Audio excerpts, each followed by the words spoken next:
Ayan, ang sarap. Ay, mga ipit na ugat.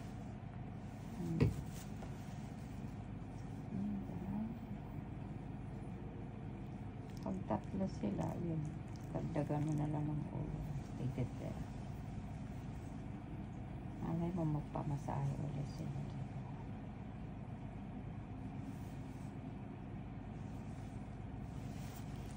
Tamang-tama yung kamay mo, laki. Lumaki na nga ito sa kamassage. Oo. Ayun, naipit yun yung ugat yan. Hindi ako makatayo kanina, di ba? Oo, Pag na-stay siya ng isang ano lang. Yan guys, ang sarap-sarap po. Hindi ako makatayo kanina. Ayan o. Ayun.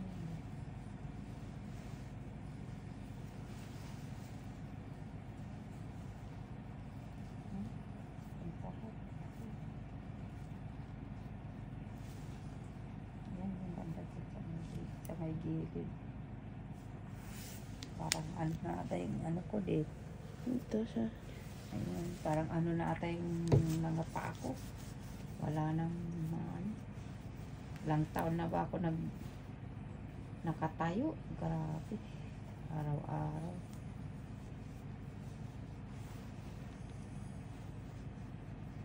Pati kamay, pati paa. Lahat nga kumikilos. Ayun, medyo maano na oh. Gumang punti.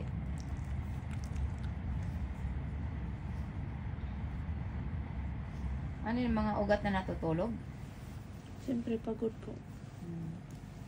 Laging pagod siya. Tapos malamig pa, no? Ayun, ayun. Ayun.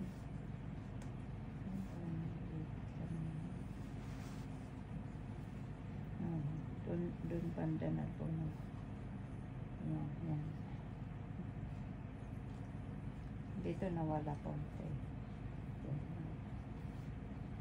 Yung sikara. Hard po kayo? Ha? Hard po kayo?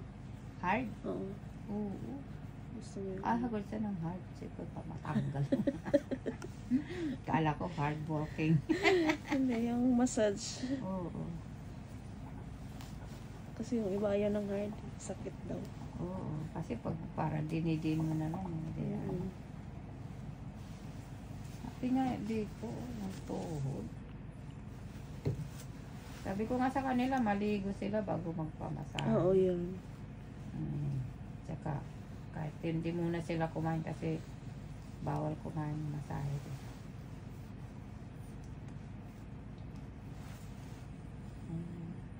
Yan guys, ang sarap. Sisin ko sa kanila.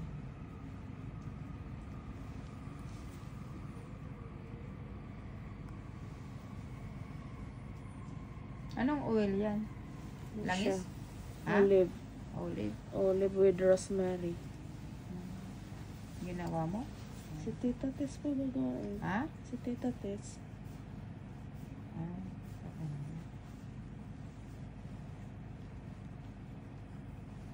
Nagmula nung bumagsak ako dito, hindi ako makalakad noon. Mga ilang araw. Tapos in-extra naman, wala naman daw. Ano lang yun? Yung parang litid-litid natin. Rated. Tapos hanggang ngayon pag umano, masakit pag ano, parang magmula dito. Konektado dito. Ayun, nawala siya. Nawala yung sakit.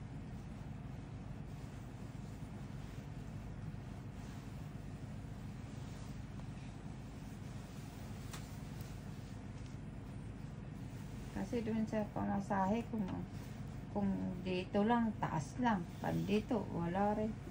Dapat talaga hold. Para makonect lahat yung nagalaw yung mga koneksyon.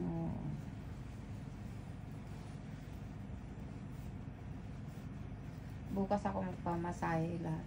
Okay po.